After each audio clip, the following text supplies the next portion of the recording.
Alors, le résultat d'apprentissage aujourd'hui était d'apprendre à utiliser les compound paths dans Adobe Illustrator, euh, on a un petit peu vu dans la dernière leçon, mais là, on va le voir plus en détail. Donc, ce que tu vas avoir besoin de faire, c'est d'aller chercher compoundpath.ai qui est dans le Teams.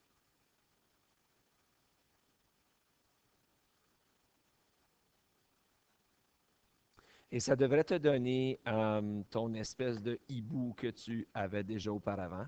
Là, vous allez devoir excuser ma voix de gars qui a fumé 50 paquets de cigarettes, là. Tout simplement, j'ai parlé un peu trop fort en fin de semaine.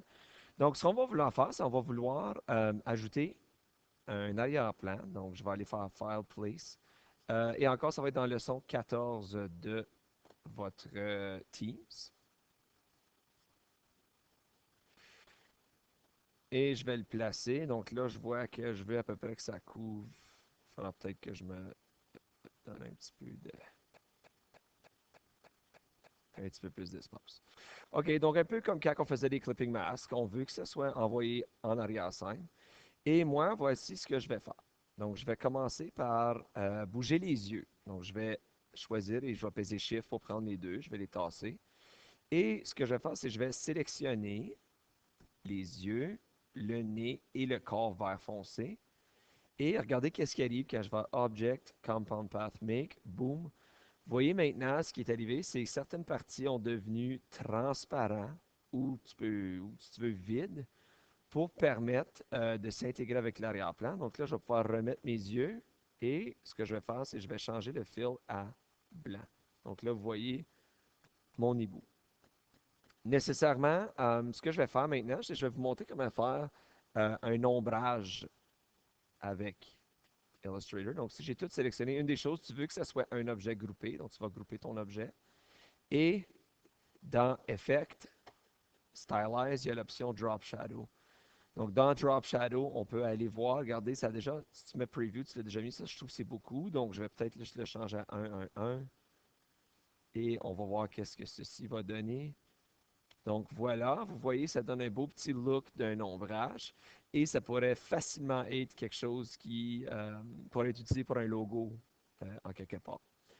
Je vais faire un deuxième fichier juste pour le fun, euh, pour montrer un peu d'autres potentiels avec Compound Path. Donc, si je prends comme le Pencil Tool, moi, je vais faire comme des affaires par rapport, là.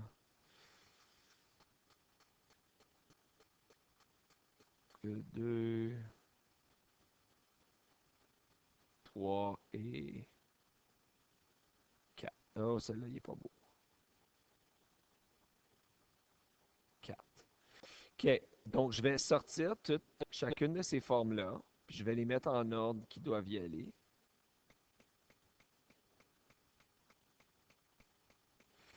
Puis, ce que je vais faire, c'est que je vais créer des rectangles qui sont la grandeur de mon arrière-plan, mais je vais enlever le stroke. La couleur est pas trop grave pour tout de suite, mais je vais enlever le stroke dans ce cas-là. Puis là, ce que je vais faire, c'est que je vais le mettre autour de chacune de mes images.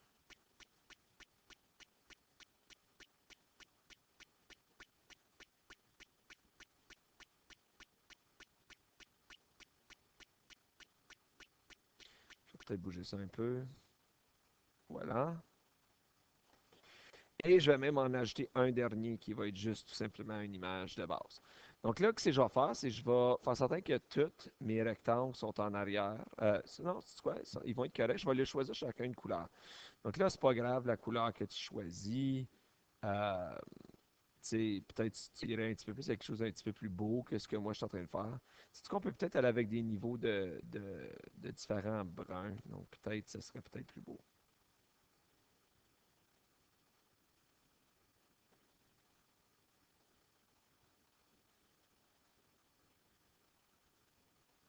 OK. Donc là, avec les différents niveaux de brun, ce que je vais faire, c'est que je vais choisir ces deux-là. Puis regardez, je vais aller à Object, Compound Path, Make. Puis, oh, j'ai juste une petite erreur ici parce que mon rectangle devrait être en arrière-scène. On va le réessayer. Voilà ce que je voulais. Donc, juste de faire certain que tous tes rectangles sont en arrière.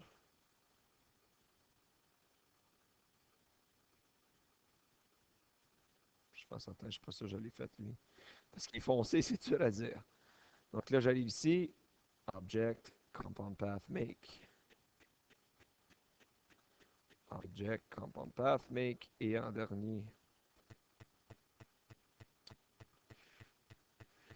Donc là, ce que je veux faire, c'est, avec ces formes ici, c'est les replacer, donc dans l'ordre qui sont censés être.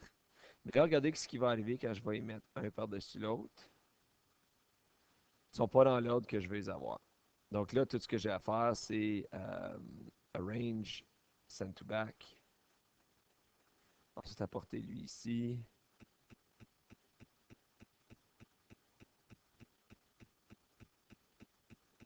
Apporter lui ici. Puis apporter mon dernier ici, juste pour remplir le milieu. Et voilà, donc ça donne quand même un look un peu cool. Et une des choses que je peux maintenant faire, c'est peut-être ajouter l'effet de ombrage. Donc là, si je vais aller à comme Stylize, pardon, Drop Shadow. Puis là, je peux jouer un petit peu avec. Peut-être aller avec comme 7. On va voir ce que ça donne. Oh, pas 17. 7, 7.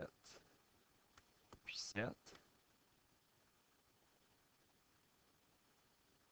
Là, on voit que c'est vraiment, vraiment lent parce que ça demande beaucoup de mémoire de l'ordinateur, ce qu'on est en train de faire. Donc là, je vais dire OK. Puis vous allez voir que ça donne comme des niveaux à tout ça. Donc ça a l'air un petit peu cool. Puis nous autres, ce qu'on va faire, c'est qu'on va finir avec un petit rectangle. Puis voir comment est-ce qu'on peut vraiment utiliser ça pour créer comme un motif ou quelque chose. Donc là, je vais juste l'apporter. Oups. Si, mettons, je veux juste comme le coin ici. Donc là, si je sélectionne tout, puis je fais un clipping mask, comme on a fait dans la dernière leçon, là, je vois que j'ai quelque chose de potentiellement très cool que je pourrais utiliser comme arrière-plan, qu'on peut voir ici. Donc là, c'est un peu comment est-ce que tu peux jouer avec les formes. Donc, ceci met fin à la leçon d'aujourd'hui. Donc, ce que je vous demanderais de faire, c'est de créer l'hibou, de faire cette forme-là, et essayer de créer votre propre petit motif qui pourrait être utilisé comme un arrière-plan pour une activité ou un projet quelconque.